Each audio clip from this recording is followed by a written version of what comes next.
Gini, sebenarnya kalau ada yang bingung Muhammad itu kaya atau miskin, ada sesuatu yang kurang beres di pikirannya. Ada dimensi yang hilang, yang disebut dimensi waktu. Sehingga kalau dibilang kaya, dia pikir pasti kaya seumur hidup, dari lahir sampai mati. Atau kalau dibilang miskin, dia pikir pasti miskin seumur hidup, dari lahir sampai mati. Jadi, tolong dimensi waktunya dipasang ya. Ada orang yang lahir kaya mati miskin, ada orang yang lahir miskin mati kaya. Ada juga orang yang lahir kaya, jatuh miskin, tapi akhirnya kaya lagi. Dan ada juga orang yang lahir miskin, jadi kaya, tapi akhirnya miskin lagi. Setuju ya? Nah, bagaimana dengan Muhammad? Menurut cerita dari sumber-sumber Islam, Muhammad lahir di Mekah, di padang gurun Arab zaman dulu. Ayah Muhammad sudah mati ketika dia masih di dalam kandungan, ibu dia mati ketika dia masih kecil, kemudian dia diasuh oleh kakeknya, dan tidak lama kemudian kakeknya juga mati. Kalau orang yang percaya tahayul, dengar cerita seperti ini, pasti anak ini udah langsung dicap sebagai anak yang bawa sial. Bapaknya mati, ibunya mati, kakeknya mati. Setelah itu dia diasuh oleh pamannya. Sampai di sini, kalau kita mau jujur, seharusnya kita mengambil kesimpulan, Muhammad lahir miskin. Dan dia masih miskin sampai masa mudanya. Tidak heran jika Muhammad tidak sekolah, dan menjadi seseorang yang buta huruf. Abu Talib, pamannya Muhammad, tidak mungkin kaya. Karena kalau dia kaya, Muhammad tidak mungkin bekerja di tempat Khadijah. Dia pasti akan bekerja di tempat pamannya yang sudah membesarkan dia itu. Nah, biasanya orang-orang yang percaya Muhammad itu kaya, langsung loncat ke cerita dia mengawini Khadijah dengan mahar 20 ekor unta. Tanpa bertanya, benarkah demikian? Dari mana Muhammad bisa mendadak punya 20 ekor unta? Mujizat turun gedebuk dari langit? Jadi, kita perlu mempertanyakan, apakah benar Muhammad memberikan mahar 20 ekor unta? Kalau benar, dari mana Muhammad yang lahir miskin bisa mendapatkan 20 ekor unta? Menurut saya, cerita itu tidak benar. Bukan karena Muhammad kaya maka dia menikahi Khadijah, tetapi karena Muhammad menikahi Khadijah maka dia menjadi kaya. Yang kaya itu Khadijah. Awalnya dia cuma mengambil Muhammad sebagai karyawan, tetapi kemudian dia menikah dengan Muhammad. Kita realistis ajalah, karyawan yang buta huruf biasanya hanya buruh kasar, dengan upah rendah. Dan karena katanya Khadijah adalah pedagang kaya raya, tentunya Muhammad bukan satu-satunya karyawan yang dimiliki oleh Khadijah. Apakah pada saat itu Muhammad adalah pedagang? Tentu saja bukan. Muhammad adalah karyawan. Menjadi penjaga toko atau salesman bukan berarti menjadi pedagang. Yang menjadi pedagang adalah yang punya toko, yang punya perusahaan. Apakah karyawan yang buta huruf akan langsung dikasih kepercayaan untuk bawa barang jualan? Tentu saja tidak. Tidak ada pedagang yang langsung percaya karyawan baru dan buta huruf untuk berjualan. Ketika Muhammad pertama kali masuk menjadi karyawan Khadijah, pasti menjadi karyawan rendahan. Apakah dengan menjadi karyawan rendahan bisa kaya? Tentu saja tidak. Apalagi di Arabia zaman dulu yang kental dengan perbudakan. Khadijah pasti sudah punya salesman atau orang-orang kepercayaan yang sudah lebih lama bekerja daripada Muhammad. Kalaupun Muhammad pergi berjualan ke suatu daerah, pasti bukan dia yang jadi pemimpin rombongan. Paling dia hanya orang suruhan, atau paling mentok jadi sales canvasser. Apakah karena jago jualan, karir Muhammad bisa cepat naik sehingga kaya raya? Tentu tidak. Di zaman sekarang aja, di dalam perusahaan ada sikut-sikutan. Seorang manajer biasanya tidak mau bawahannya tampil lebih bersinar daripada dirinya. Atau setidaknya, kalau ada sales canvasser yang jago, manajernya yang kaya raya. Sales canvasser jadi orang yang punya uang, itu mungkin. Tapi kalau dikatakan jadi kaya raya, tentu saja tidak. Nah, kalau menikah dengan bos, itu cerita lain lagi. Mungkin saja karena Muhammad ganteng, Khadijah menjadi tertarik kepada dia. Bagaimanapun juga, yang pasti, Muhammad tidak kaya sebelum dia menikah dengan Khadijah. Muhammad buta huruf, dan dia menjadi karyawan Khadijah, adalah bukti bahwa Muhammad miskin sebelum dia menikah dengan Khadijah. Dia baru menjadi kaya setelah menikah dengan Khadijah. Nah, bagaimana setelah Khadijah meninggal? Seperti yang Ustadz Firanda katakan, Muhammad sering mendapatkan harta dari peperangan. Tetapi Rasulullah SAW sering mendapat harta dari peperangan. Kalau ada peperangan dia dapat ghanimah. Dari ghanimah, dari hasil rampokan, yang kemudian dia bagi-bagikan. Artinya apa? Artinya setelah Khadijah meninggal, Muhammad tidak bertambah kaya dari berdagang. Semua pedagang mendapatkan uang dari perdagangan, bukan dari rampasan perang. Tidak ada pedagang yang mendapatkan uang dari harta rampasan perang. Orang yang dapat harta dari rampasan perang tidak bisa disebut pedagang. Oleh karena itu, sebenarnya Muhammad tidak pernah jadi pedagang. Bismillahirrahmanirrahim. Assalamualaikum warahmatullahi ta'ala wabarakatuh. Alhamdulillah wassalatu wassalamu ala rasulillah Sayyidina Muhammad ibn Abdillah wa ala alihi wa sahbihi wa man wala amma ba'd. Sahabat muslimin yang dirahmati oleh Allah dimanapun kalian berada, di sini Al-Fakir Abdul Wafi akan menanggapi celotehan yang disampaikan oleh orang kafir barusan, saudara. Jadi ketika tanpa ragi mengomentari apa yang pernah disampaikan oleh Al-Ustadz Firanda, ketika Ustadz Firanda mengatakan bahwa hidup Nabi itu pas-pasan, kemudian tanpa ragi menframing bahwa Rasulullah Shallallahu Alaihi Wasallam itu ya memang miskin atau pas-pasan, dan yang paling enak itu beli mobil uangnya pas, beli rumah uangnya pas. Itu adalah sebuah framingan yang tanpa dasar, saudara. Lalu dia membentrokkan pendapat Ustadz Firanda dengan beberapa asatid yang lain. Seolah-olah Islam menjadi dua kubu antara orang-orang yang setuju bahwa Nabi Muhammad SAW adalah orang yang kaya, atau ada pendapat yang mengatakan Nabi Muhammad adalah orang yang miskin. Nah, sekarang Al-Fakir akan menjawab sesuai dengan referensi yang akurat. Jadi, kalau membuat video, saudara, khususnya kau orang kafir, pakai referensi, bukan hanya modal framingan. Para ulama atau para asatid yang mengatakan bahwa Nabi Muhammad SAW adalah orang yang pas-pasan, sederhana, miskin, maka saya katakan pendapat itu benar. Karena memang Nabi memposisikan hidupnya sebagai orang yang zahid. Zahid artinya zuhud, tidak cinta kepada dunia. Dan Nabi Muhammad SAW secara hakikatnya beliau itu memiliki banyak harta, saudara. Tertulis di dalam buku yang berjudul Amwalun Nabi. Ada buku yang berjudul bernama Amwalun Nabi yang ditulis oleh Dr. Abdul Fattah As-Samman. Di dalam kitab itu disebutkan bahwa total kekayaan Rasulullah SAW setara dengan 1.217 gram emas. Bayangkan. 1.217 gram emas, kalau kita kalkulasikan 1 kilo emas, itu kalau kita rupiahkan kira-kira 1.360.000.000 juta. 1.360.000.000 juta, saudara.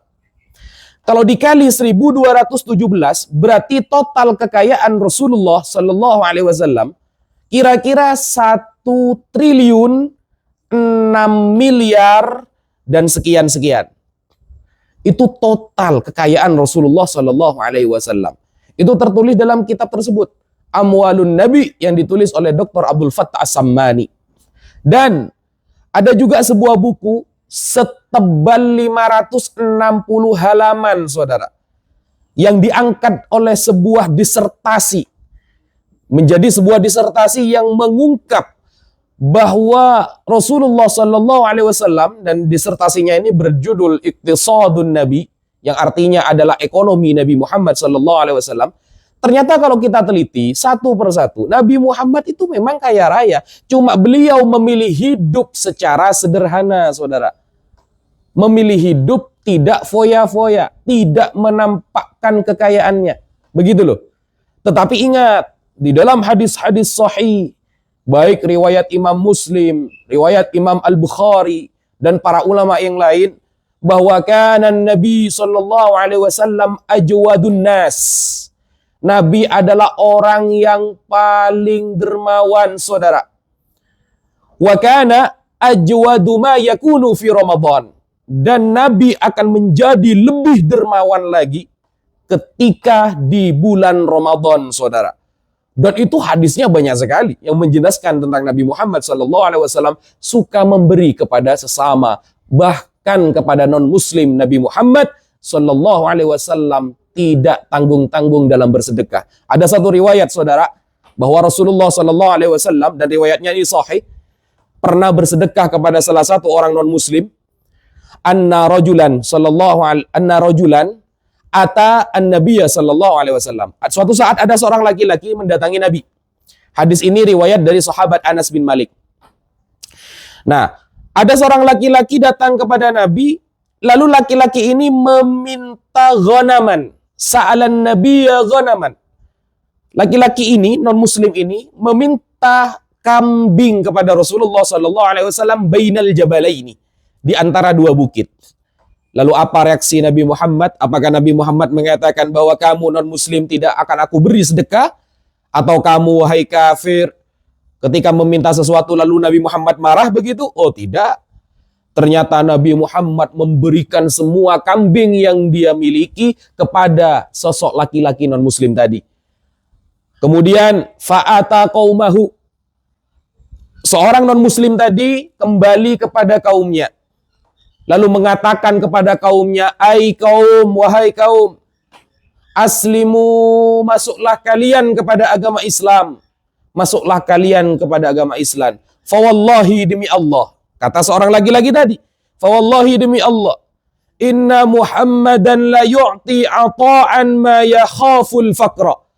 Demi Allah, aku menyaksikan bahwa Muhammad ketika dia bersedekah seperti orang yang tak pernah takut kepada kefakiran, saudara. Nabi Muhammad ketika bersedekah seolah-olah dia tidak akan pernah takut bahwa dia akan fakir, dia akan miskin.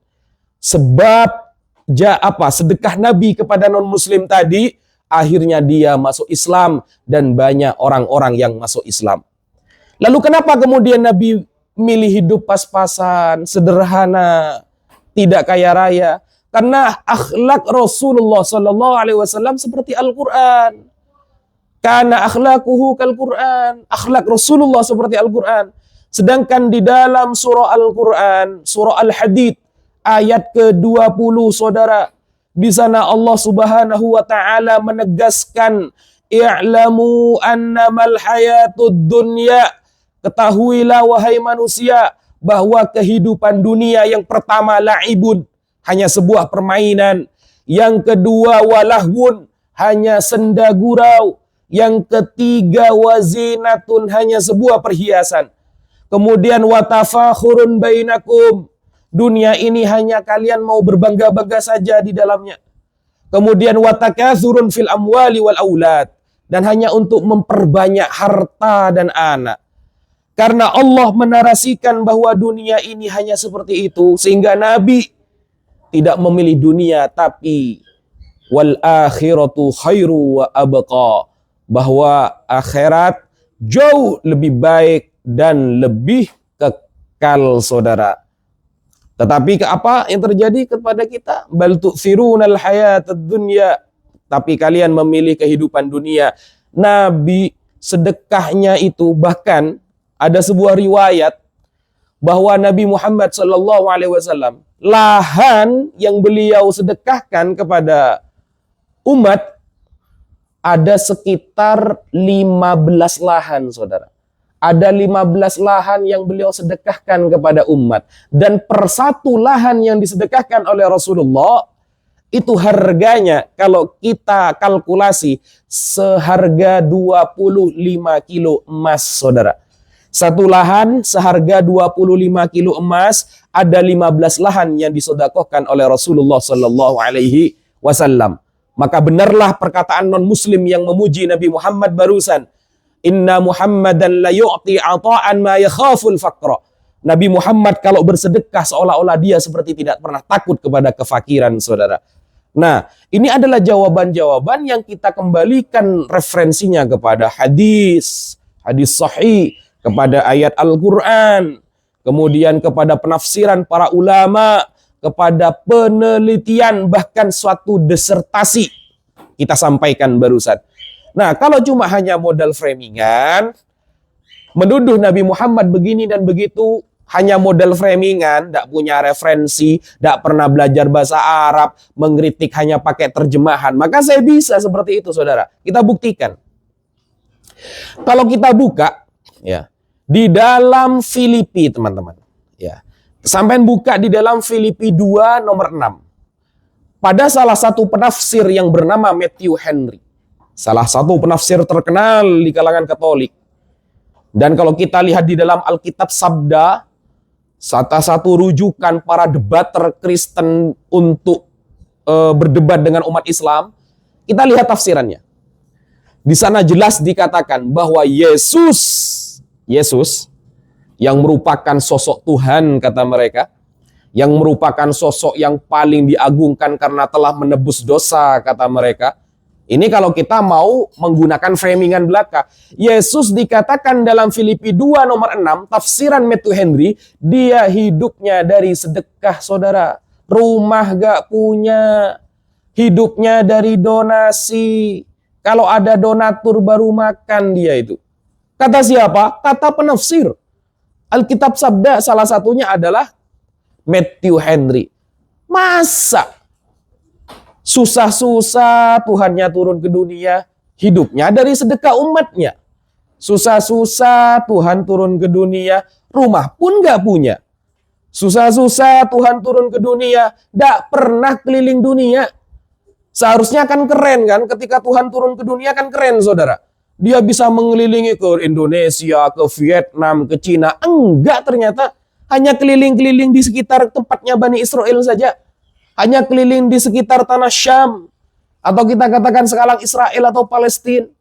Kan enggak keren sama sekali gitu loh. Katanya Tuhan dari umat semesta alam. Tapi cuma di sana saja. Kenapa? Karena hidupnya dari sedekah. Andaikan dulu ada bus Damri, saudara. Bayar tiketnya aja gak kuat. Kenapa? Karena memang hidupnya miskin, fakir. Bukan kata saya, kata penafsir yang ada di dalam Alkitab Sabda, Matthew Henry, penafsir terkenal.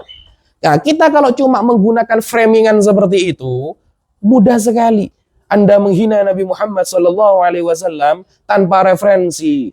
Membaca literasi berbahasa Arab tidak mampu. Hanya modal terjemahan, lalu comot-comot pendapat ustadz ini, lalu Anda gabungkan. Lalu Anda menarasikan bahwa seolah Nabi Muhammad sangat rendah di mata Anda. Sedangkan Tuhan Anda yang turun ke dunia susah-susah ada 9 bulan di rahim seorang ibunya dan tak pernah disembah oleh ibunya sendiri. Mungkin ibunya tidak sadar bahwa dia adalah Tuhannya. Ternyata hidupnya miskin, fakir, dan butuh donasi untuk dia hidup. Mungkin itu yang bisa saya sampaikan pada pertemuan kali ini. Kurang lebihnya kita mohon maaf. Wassalamualaikum warahmatullahi wabarakatuh.